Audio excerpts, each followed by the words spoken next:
ఏమైనా చేయగలవు, కథ మొత్తం మార్చగలవు. నీ నామముకే మహిమంతా తెచ్చుకుందువు. యేసయ్యా యేసయ్యా, నీకే నీకే సాధ్యము. యేసయ్యా యేసయ్యా, నీకే నీకే సాధ్యము. స్థిరపరచువాడవు, బలపరచువాడవు, పడిపోయిన చోటే నిలబెట్టువాడవు. ఘనపరచువాడవు, హెచ్చించువాడవు, మా పక్షము నిలిచి జయమిచ్చువాడవు. ఏమైనా చేయగలవు, కథ మొత్తం మార్చగలవు. నీ నామముకే మహిమంతా తెచ్చుకుందువు. ఏమైనా చేయగలవు, కథ మొత్తం మార్చగలవు. నీ నామముకే మహిమంతా తెచ్చుకుందువు. యేసయ్యా యేసయ్యా, నీకే నీకే సాధ్యము. యేసయ్యా యేసయ్యా, నీకే నీకే సాధ్యము. సర్వకృపానిధి మా పరమ కుమ్మరి, నీ చేతిలోనే సర్వకృపానిధి మా పరమ కుమ్మరి, నీ చేతిలోనే మా జీవమున్నది. మా దేవా, నీ ఆలోచనలన్నీ ఎంతో గొప్పవి. మా ఊహకు మించిన కార్యములెన్నో జరిగించుచున్నవి. మా దేవా, నీ ఆలోచనలన్నీ ఎంతో గొప్పవి. మా ఊహకు మించిన కార్యములెన్నో జరిగించుచున్నవి. ఏమైనా చేయగలవు, కథ మొత్తం మార్చగలవు. నీ నామముకే మహిమంతా తెచ్చుకుందువు. ఏమైనా చేయగలవు, కథ మొత్తం మార్చగలవు. నీ నామముకే మహిమంతా తెచ్చుకుందువు. యేసయ్యా యేసయ్యా, నీకే నీకే సాధ్యము. యేసయ్యా యేసయ్యా, నీకే నీకే సాధ్యము. నీ ఆజ్ఞ లేనిదే ఏదైనా జరుగు.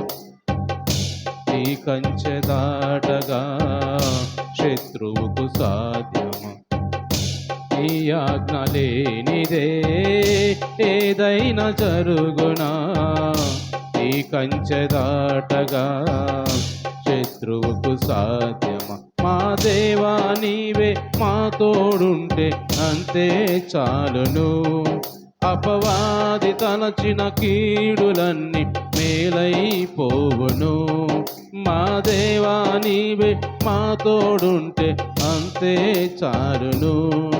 అపవాది తలచిన కీడులన్నీ మేలైపోవును. ఏమైనా చేయగలవు, కథ మొత్తం మార్చగలవు. నీ నామముకే మహిమంతా తెచ్చుకుందువు. ఏమైనా చేయగలవు, కథ మొత్తం మార్చగలవు. నీ నామముకే మహిమంతా తెచ్చుకుందువు. యేసయ్యా యేసయ్యా, నీకే నీకే సాధ్యము. యేసయ్యా యేసయ్యా,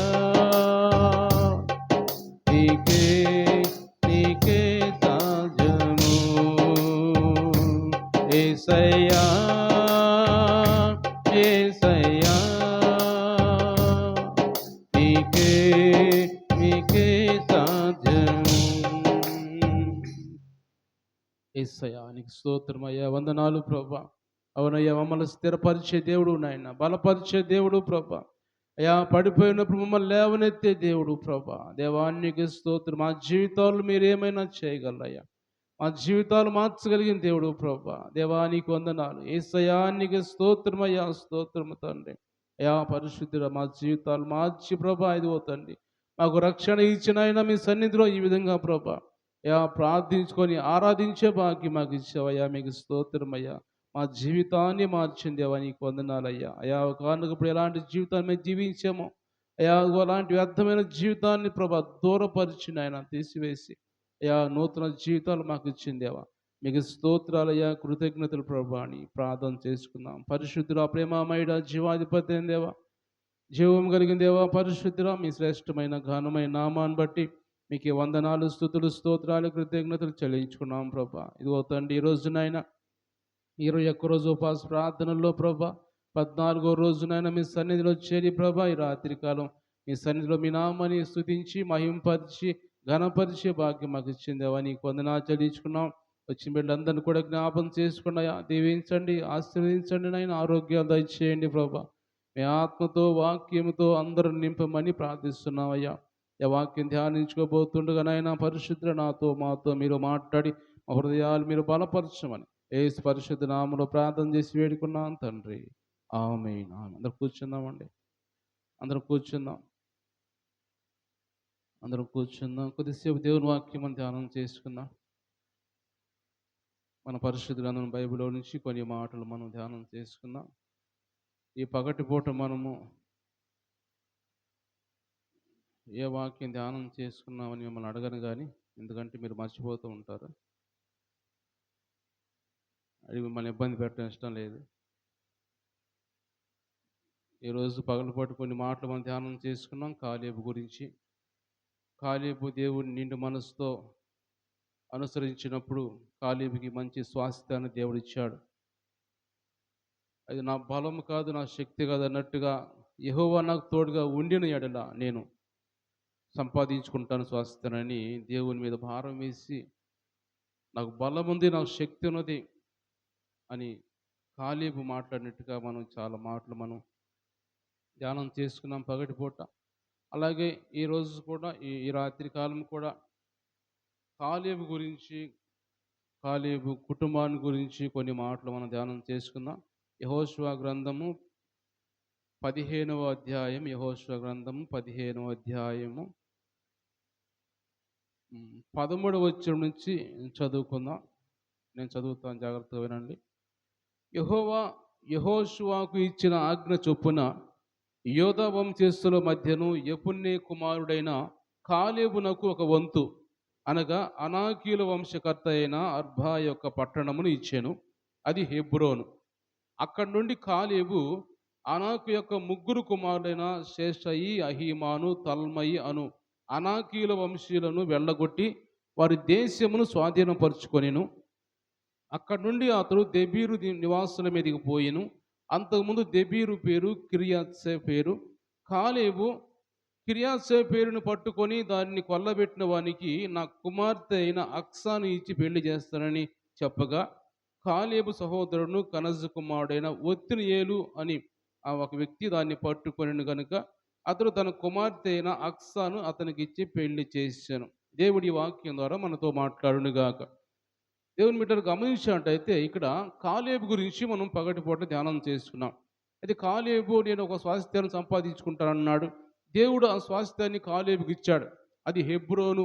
ఆ పట్టణం పేరు, ఆ ప్రాంతం పేరు హెబ్రోను. ఆ హెబ్రోను ఇచ్చిన తర్వాత హెబ్రోను స్వాధీనం చేసుకొని ఇంకా ముందుకు వెళుతూ ఇంకా అనాకీలు ఎవరైతే ఉంటారో వాళ్ళ కుమారులు ఉంటారు, ముఖ్యమైన వాళ్ళు ఉంటారు. ఆ ముఖ్యమైన కుమారులను కూడా వాళ్ళని కూడా లేకుండా చేసి వాళ్ళని తరిమేసి అక్కడ నుంచి ఆ ప్రాంతం అంతా కూడా దేవుడు చెప్పినట్టుగా కాలేబు ఆ ప్రాంతం అంతా స్వాధీనం చేసుకుంటాడు. స్వాధీనం చేసుకున్నాక ఇంకొక పట్టణం ఉంటుంది. అది ఆ పట్టణం పేరు కిర్యాత్సే పేరు అని పట్టణం అది. ఆ పట్టణాన్ని ఎవరైతే గెలిచి దాన్ని ఓడిస్తారో అలాంటి వాళ్ళకి నా కుమార్తెని అక్సాని ఇచ్చి పెళ్లి చేస్తాను అని కాలేబు అంటాడు. కాలేబు కుమార్తె పేరు అక్సా. అక్సాని ఇచ్చి పెళ్లి చేస్తాను ఎవరైతే ఆ పట్టణాన్ని గెలుస్తారో యుద్ధం చేసి అని అంటాడు. అన్నప్పుడు ఒత్నియేలు అనే ఒక వ్యక్తి వచ్చి నేను చేస్తానని చెప్పి ఆ పట్టణాన్ని ఓడించి ఒత్నియేలు ఓడించినప్పుడు ఆ కాలేబు తన కుమార్తె అయిన అక్సాని ఒత్నియేలుకిచ్చి పెళ్లి చేస్తాడు. అయితే ఈ పెళ్లి చేసిన తర్వాత అక్స తన ఆహ్, తన భర్త దగ్గరికి వెళ్ళిపోయిద్ది. తన భర్త దగ్గరికి వెళ్లి తన ఇంట్లో ఉంటది. ఉన్న తర్వాత ఆమెకి ఒక ఆలోచన వచ్చింది. ఆలోచన వచ్చినప్పుడు వెంటనే తన భర్తను ప్రేరేపించింది. భర్తతో మాట్లాడింది. మా తండ్రి గారు నాకు కొంత ఆస్తి ఇచ్చాడు గానీ, అది మెట్ట పొలం ఇచ్చాడు. అది ఎండిపోయిన పొలం అది. ఆ ఎండిపోయిన పొలం ఇస్తే మనకు ఉపయోగం ఉంది. కాబట్టి నేను వెళ్లి మా తండ్రి దగ్గరికెళ్ళి మరలా ఇంకొంత అడుగుతాను అని భర్తకు చెప్పి ప్రేరేపించబడి ఆమె గాడిద మీద వెళ్లి గాడిద మీద ఎక్కి తండ్రి దగ్గరికెళ్ళింది కాలేబు దగ్గరికి. కాలేబు దగ్గరికెళ్ళి కాలేబు దగ్గర గాడిద దిగినప్పుడు వెంటనే "ఏంటమ్మా ఎందుకొచ్చావు? నీకేం కావాలి? ఏం కోరికతో వచ్చావు నువ్వు నా దగ్గరికి?" అని కాలేబు అడిగినప్పుడు అయ్యా అక్కడ మనం చూసినట్టయితే మాటల్లో ఆమె అంటది ఆహ్ 18వ వచనం చదువుతున్నాను. మరియు ఆమె తన పెనిమిటి ఇంటికి వచ్చినప్పుడు తన తండ్రిని ఒక పొలం అడగమని అతను ప్రేరేపించెను. ఆమె గాడిదను దిగ్గ కాలేబు ఆమెను చూసి నీకేమి కావాలని ఆమెను అడిగాను. అందుకామె ఈ మాట జాగ్రత్తగా వినండి. అందుకామె నాకు దీవెన దయచేయము. నీవు నాకు దక్షిణ భూమి ఇచ్చి ఉన్నావు గనుక నీటి మడుగులను నాకు దయచేయమనగా అతడు ఆమెకు మెరక మడుగులను పల్లపు మడుగులను కూడా ఇచ్చాను. దేవుని స్తోత్రం చెల్లిద్దాం. హల్లెలూయా. ఇక్కడ వచ్చి ఆళ్ళ కుమార్తె నక్స ఏమడుగుతుందంటే, రాగానే "ఏం కావాలమ్మా నీకు" అని అడిగాడు తండ్రి. ఆమె అంది నాకు మెట్ట మెట్ట ప్రాంతం ఇచ్చావు, ఆ భూమిని ఇచ్చావు. అయితే ఆ భూమి దక్షిణ భూమి నాకు ఇచ్చి ఉన్నావు కానీ దక్షిణ భూమి అంటే అది మెట్ట పొలం అది. ఆ మెట్ట పొలం ఎండిపోయిన పొలం అది. నీరు ఉండదక్కడ. నీరు లేని పొలం ఇచ్చావు నాకు. నాకు నీరు గూడా కావాలి. ఆ పొలం ఇచ్చావు నేనేం చేసుకోవాలి దాన్ని? కాబట్టి అది అలాగే ఉంది కాబట్టి నాకు నీరు గూడా కావాలి. అన్నప్పుడు కాలేబు నీరు అడిగిన దానికి మాత్రమే కాకుండా ఆమెకు మెరక మడుగులనిచ్చాడంట. పల్లపు మడుగులు అంటే మెరకలో ఉండే నీటినిచ్చాడు. పల్లములో ఉండే నీటిని గూడా ఇచ్చాడంట. "ఇవి గూడా నీవు తీసుకో. నీ మీద నీ పేరు రాస్తున్నాను. ఇవి గూడా నువ్వు తీసుకొని వెళ్ళు" అని చెప్పి ఆమెకి అలా ఆ విధంగా దీవెన దయచేసి ఆమెకి నీటి మడుగును కూడా ఇచ్చేసాడు. అంటే ఆమె జీవితం ఫలించినట్టుగా మనం అర్థం చేసుకోవాలి. ఇప్పుడు గమనించినట్టయితే దేవుడు మనతో మాట్లాడుతున్న మాటలు కాలేబుని ఒక దేవునికి యేసు ప్రభు సాదృశ్యంగా మనం తీసుకుందాం. కాలేబు కుమార్తెగా మనం ఉందాం. అయితే మనము కాలేబుని అడిగినట్టుగా కుమార్తె దేవుని మనం అడగాలి. ప్రభా నాకు నా జీవితం ఇచ్చావు, రక్షణ ఇచ్చావు బాగానే ఉంది. నన్ను రక్షించావు, మారు మనసు ఇచ్చావు బాగానే ఉంది. కానీ ఈ మారు మనసుతోని ఇక్కడ ఆగిపోవటానికి లేదు నేను. నాకింకా కావాలి, నాకింకా కావాలి. ఏమి కావాలి? మారు మనసు పొందినంత మాత్రం నాకేం ఉపయోగం లేదు కానీ నాకు పరిశుద్ధాత్మ కావాలి. నా పరిశుద్ధాత్మతో నేను నింపబడాలి. అంటే అక్కడ అలా అడిగినట్టయితే దేవుడిని దేవుడు మనకు దయచేసేవాడుగా ఉన్నాడని దేవుడు మాట్లాడు. అంటే దేవుని వాక్యంలో మనం చూసినట్టయితే అడుగుడి మీకు ఇవ్వబడును. మత్తయి సువార్త 7వ అధ్యాయం 7వ వచనాలు రాయబడి ఉంటాయి అక్కడ. అడుగుడి మీకు ఇవ్వబడును, వెదకుడి మీకు దొరుకును అంటాడు. అంటే అడగకుండా మనము ఏమాత్రం కూడా దేవుడు మనకు దయచేయడు. అలాగే యాకోబు పత్రిక కూడా మనం చూసినట్టయితే యాకోబు పత్రిక కూడా మాట 2వ అధ్యాయంలో మొదటి 2 వచనాలు చూసినట్టయితే ఎలా అడగాలో అని అక్కడ రాయబడి ఉంటే ఒక మాట చూద్దాం అక్కడ. 4వ అధ్యాయం 2వ వచనం. లేదా మీ బైబిల్‌లో? నేను చదువుతా ఉన్నాను. హ్మ్. హ్మ్. నరహత్య చేయుదురు, మచ్చరపడుదురు గాని సంపాదించుకొనలేరు. హ్మ్. యుద్ధము చేయుదురు గాని హ్మ్. దేవుణ్ణి అడగనందున మీకు ఏమీ దొరకదు. అంటే దేవుని అడక్కపోతే ఏమి దొరకదు. అంటే దేవుని అడగాలి. ఇప్పుడు ఈమె ధైర్యంగా వచ్చి అక్కడ తండ్రిని కాలేబుని అడుగుతుంది. అంటే ఆమెకి ఇచ్చింది చాలక నాకిది చాలదు. నాకు ఇంకా కావాలి. ఏం కావాలి? దీవెన కావాలి నాకు. తండ్రి గారు నాకు దీవెన కావాలి. నీ దీవెన నాకు కావాలి. ఇంకా నీటి మడుగులు కావాలి అని అడిగి ధైర్యంగా పొందుకొని ఆమె పోయినట్టుగా మనం చూస్తున్నాం వాక్యంలో. కాబట్టి ఈ రోజు కూడా దేవుని సన్నిధికొచ్చిన మనము కూడా దేవుని దీవెన మనకు కావాలి. దేవుని ఆశీర్వాదం మనకు కావాలంటే రక్షణ పొందాము చాలులే అనుకోకూడదు మనం. ఆమె అనుకోవచ్చు నాకు ఇది చాలులే. నాకు ఎందుకిది? ఈ రక్షణ ఎందుకు? లేకపోతే ఈ పొలం ఎందుకో? అని దాన్ని తీసివేయలేదు గానీ, దానికి తోడు ఇంకొకటి అడిగింది ఆమె. దానికి ఉపయోగపడేది ఇంకోటి అడిగింది. ఆ నీరు కూడా అడిగితే నీరు కూడా ఆ నీటితోటి ఆ పొలాన్ని, ఆ ఎండిపోయిన పొలాన్ని ఆమె సాగు చేసుకోవచ్చు. ఎండిపోయిన పొలాన్ని ఆమె ఫలించేలా చేసుకోవచ్చు. కాబట్టి అలాగా కావలసింది అడిగిందామె. కాబట్టి మన జీవితాలు ఫలించాలంటే మనము కూడా ఆత్మీయంగా బలపడాలంటే మనము కూడా దేవుడిని ఏమడగాలంటే ప్రభా మీ ఆత్మ కూడా నాకు కావాలి, మీ కృప నాకు కావాలి, మీ దయ నాకు కావాలి. అవి లేకపోతే మేము పరలోక రాజ్యం చేరలేము ప్రభా అని దేవుని మనం అడిగే వారిగా ఉండాలని దేవుడు మాట్లాడుతున్నాడు. కాబట్టి దేవుని బిడ్డలు గమనించినట్టయితే అంటే పై మడుగు నీటి మడుగులు అంటే మనం గమనించిన దేవుని వాక్యంలో అక్కడ మనం చదువుకున్న మాటలు ఏమన్నా అంటే అక్కడ ఆ ఎగువ మడుగులు, దిగువ మడుగులు అని ఉంటాయి అక్కడ. అంటే ఎగువ మడుగులు అంటే ఏమిటి అక్కడ? మనం గమనించాడు 15వ అధ్యాయంలో కాలేబు ఏమిచ్చాడు అక్కడ మనం చూస్తే, దక్షిణ భూమి ఇచ్చున్నావు కనుక నీటి మడుగులు నాకు దయచేయమనగా అతడు ఆమెకు మెరక మడుగులు, పల్లపు మడుగులు. మెరక మడుగులు అంటే ఏమిటి? పరలోక రాజ్యానికి సంబంధించిన మెరక మడుగులు అంటారు. పరలోక రాజ్యం సంబంధించి ఏమిటి? దేవుని వాక్యము, లేకపోతే దేవుని ఆత్మ, దేవుని కృప, దేవుని దయ, దేవునికి సంబంధించిన బైబిల్కి సంబంధించినవన్నీ కూడా పరలోకి సంబంధించి పై అంటే మెరక మడుగులు అవి. అవి మనం అవి ఇచ్చాడు. అయితే పల్లపు మడుగులు ఏమిటి? పల్లపు మడుగులు అంటే ఈ లోకం సంబంధించినవి. ఈ లోకంలో మనకేం కావాలి? ఈ లోకం మనకు ఆహారం కావాలి, బట్టలు కావాలి, తినటానికి ఆహారం కావాలి. మనకి ఏదైతే మనకు అవసరం ఉందో ఆస్తి కావాలి, అంతా కావాలి, బిడ్డలు కావాలి, కుటుంబాలు కావాలి. ఇవన్నీ కూడా దిగువ మడుగులు, ఇవన్నీ కూడా పల్లపు మడుగులు. అంటే ఎగువ మడుగులు ఇచ్చాడు, పల్లపు మడుగులు కూడా ఇచ్చాడు ఆమెకి కాలేబు. అంటే దేవుడు మనతో మాట్లాడుతున్న మాటలు మనం అడిగితే దేవుడిని మనకు పరలోక రాజ్యం సంబంధించిన ఆశీర్వాదాలు ఇస్తాడు.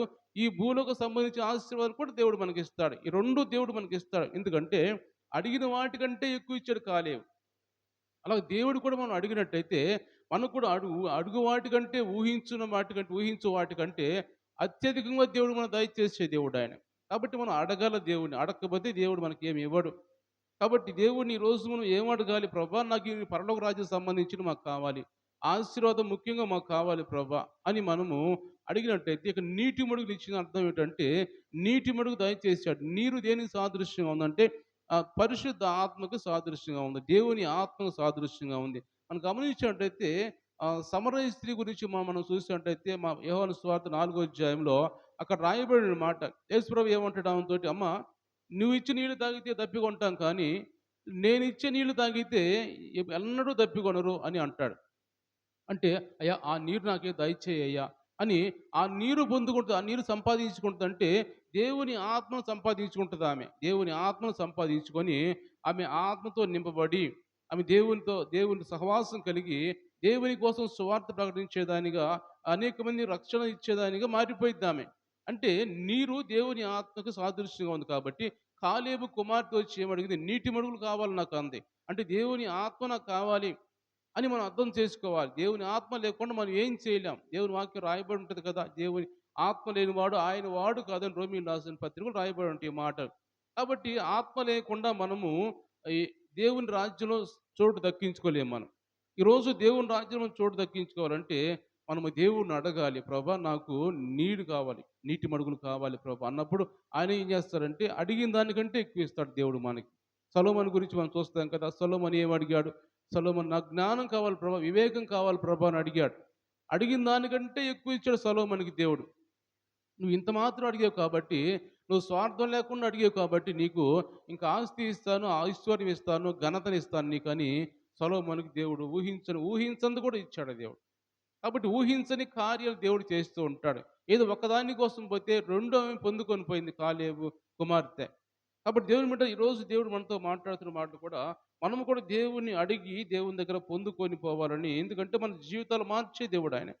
ఆయన నమ్ముకున్న వారిని, ఆయన ప్రేమించిన వారిని ఆయనకి సమస్తము సమకూడి జరిగించేవాడు ఆయన. రోమీయులకు రాసిన పత్రికలో మనం చూస్తే అక్కడ 8వ అధ్యాయం మనం చూసినట్టయితే, రోమీయులకు రాసిన పత్రిక 8వ అధ్యాయము 28వ వచనంలో 8:28 చదువుదాం.